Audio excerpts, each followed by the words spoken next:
இந்த சமீபத்தில் இந்தியா பாகிஸ்தான் யுத்தம் ஆரம்பிச்சு திடீர்னு முடிஞ்சு அதுக்கப்புறம் வர்ற பல தகவல்கள் வந்து அஹ், நமக்கு வந்து அஹ், ஒரு அஹ், மன சங்கடத்தை வந்து தோற்றுவிக்கின்றன.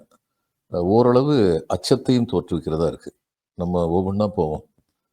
முதல்ல வந்து அஹ், இது வந்து துல்லியமான தாக்குதல் நடத்தணும்னு சொன்னாங்க. யார் யாரெல்லாம் இங்க வந்து அஹ், இந்த 5 பேர் பகல்காமில் வந்து யாரெல்லாம் வந்து அட்டாக் பண்ணாங்களோ, நம்முடைய இந்தியன் குடிமக்களை வந்து இரக்கம் இல்லாமல் நிராயுதபாணிகள் வந்து சுட்டுக் கொண்டாங்களோ, அவங்கள எங்கெங்கெல்லாம் இந்த மாதிரி ஆட்கள் வர்றதுக்கான கேம்ப் இருக்குன்னு கண்டுபிடிச்சு நாங்கள் வந்து துல்லிய தாக்குதல் நடத்தணும்னு முதல்ல சொன்னாங்க.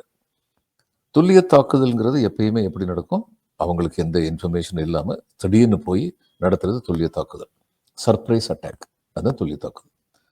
ஆனால் அதுக்கப்புறம் வந்து நம்முடைய வெளியுறவுத்துறை அமைச்சர் சொன்னார், நாங்கள் பாகிஸ்தானுக்கு ஃபோன் பண்ணி சொன்னோம், இந்த மாதிரி நாங்கள் வந்து அந்த உங்கள் இதெல்லாம் பேஸ் கேம்ப் எங்கெங்கெல்லாம் அவங்க இருக்காங்களோ அந்த பேஸ் கேம்ப் எல்லாம் நாங்கள் வந்து டிஸ்ட்ராய் பண்ண போகிறோம், அதுக்கு மேலே எங்களுக்கு இன்டென்ஷன் இல்லை அப்படின்னு சொல்லி சொன்னோம் அப்படின்னு சொல்லி சொன்னார்.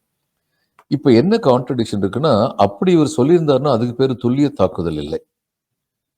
அல்லது சொல்றதுக்கு துல்லிய தாக்குதல் நடத்துறதுக்கு 10 செகண்டுக்கு முன்னாடி சொன்னார்னா அதை துல்லிய தாக்குதல்னு சொல்லி சொல்லலாம். எப்போ சொன்னாரு?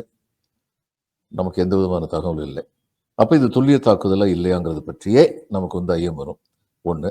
இதுக்கு முன்னாடி பகல்காமுக்கு முன்னாடி தான் நம்முடைய சிஆர்பிஎஃப் ஜவான்ஸை வந்து கொண்டாங்கல்ல போன தேர்தல் சமயத்தில்.